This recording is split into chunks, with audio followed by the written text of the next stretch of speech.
El projecte Llars Familiars és una cooperativa d'iniciativa social i sense ànim de lucre que des del 2015 contribueix a fer efectiu el dret a l'habitatge. Un dret que en els darrers anys s'ha vist vulnerat per la manca d'habitatge social, la cultura de la propietat, els preus desorbitats i la bombolla immobiliària. Estem a Reus, al barri de Sant Josep Obrer, on a moltes famílies els hi costa obtenir una hipoteca, pagar un lloguer a preus de mercat o oferir garanties per a un lloguer social. La conseqüència és la precarietat, rellogar habitacions o l'ocupació de vivendes buides. I això vol dir no tenir empadronament ni accés a ajudes. Som 60 socis amb graus molt diferents de compromís i necessitats d'habitatge. A la cooperativa obtenim habitatges per compra, cessió o encàrrec de gestió i els oferim als socis en règims de cessió d'ús. És un projecte que busca la sostenibilitat social, energètica i econòmica, però també l'empoderament dels interessats. Fins ara hem aconseguit un total de 11 habitatges i 34 persones amb sostre, 2 habitatges en propietat on hi viuen 6 persones, 8 habitatges cedits adjudicats on hi viuen 28 persones i un habitatge propietat d'una parròquia en administració concertada. Els habitatges en propietat han estat finançats mitjançant un préstec de COP57 amb l'aval d'un centenar llarg de persones, de 500 euros cadascun.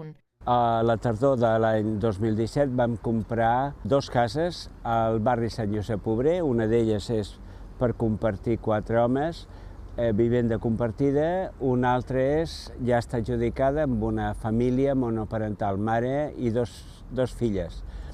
Aquesta segona casa s'ha de rehabilitar amb un pressupost de 30.000 euros, rehabilitació que volem que sigui amb criteris de sostenibilitat energètica. Els aïllaments, finestres de doble vidre, el mínim consum d'aigua i, evidentment, també bomba de calor.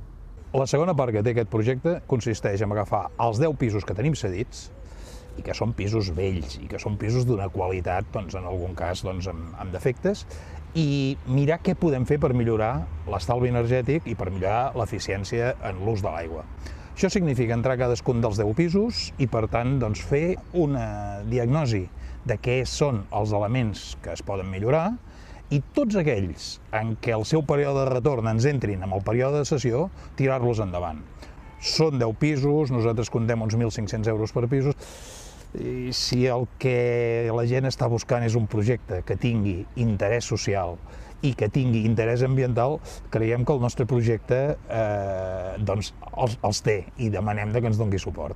Ens urgeix la rehabilitació el més aviat possible perquè aquesta mamà i les seves filles fa mesos que estan esperant entrar a casa seva i necessitem els diners. Si busques un projecte amb un interès social clar i sensibilitat ambiental, aquesta pot ser la teva opció. Dona'n suport.